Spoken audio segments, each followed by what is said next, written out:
Bonjour à tous, j'espère que nous sommes nombreux à nous connecter pour poursuivre cette présentation, ces échanges.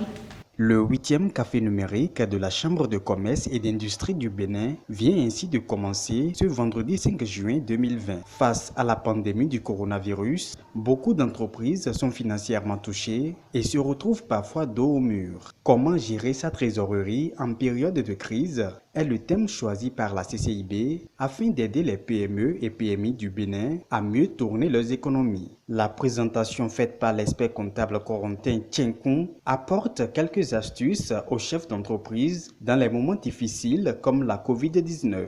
Alors, qu'est-ce que vous pouvez faire pour mieux gérer votre masse salariale pour qu'elle ne continue pas de peser dans votre trésorerie et qu'elle vous permette de survivre?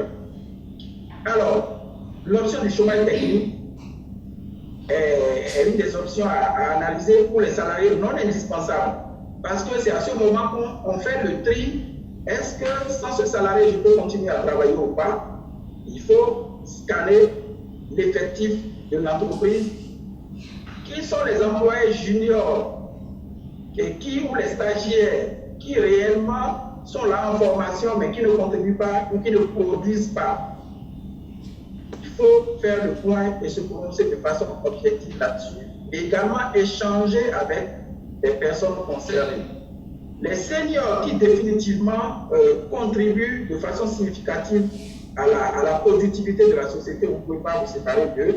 Et c'est là que vient l'option du télétravail, qui a des avantages, mais également des inconvénients.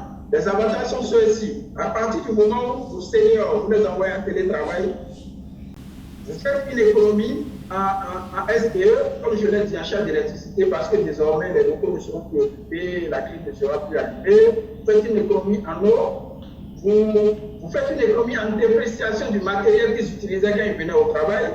Mais également, il ne faut pas oublier que vous devez les doter d'une connaissance suffisante pour qu'ils continuent d'être productifs.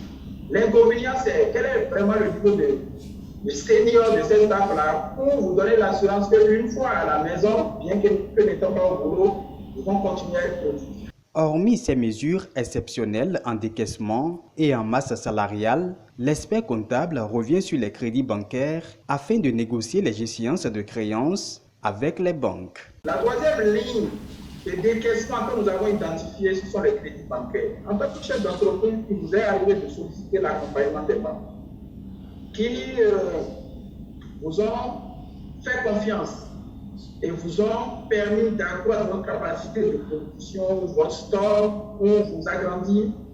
Vous avez pris des engagements et avez des échéanciers. En cette période de crise où il y a moins de revenus, il y a moins de ventes, qu'est-ce que vous faites? Il faut aller aux négociations. Il faut aller voir le banquier et négocier avec les banquiers. Et c'est là que vous avez besoin d'un conseil pour vous accompagner aussi avec les banquiers. Et c'est là que vous avez besoin d'un conseil pour vous accompagner et monter un dossier pour justifier pourquoi vous ne pouvez plus désormais honorer vos engagements. Le prouver, c'est monter un dossier, soumettre la requête à la banque qui peut vous accorder au maximum 6 mois de report d'échéance. Dans un premier temps, 3 mois.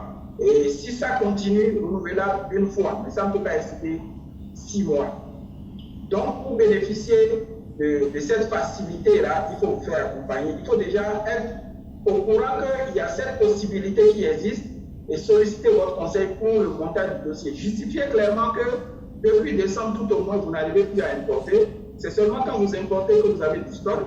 Et c'est parce que vous avez du stock que vous vendez. Et même si vous avez pu importer, que les ventes ont baissé à partir du relevé de compte ou du journal des ventes, qui prouve clairement que vous avez désormais moins de capacité et moins de trésorerie à honorer vos engagements. À travers ces rendez-vous hebdomadaires entre les chefs d'entreprise et les experts, la CCIB reste dans la dynamique d'accompagner les PME et PMI du Bénin à mieux s'afficher pour mieux s'affirmer.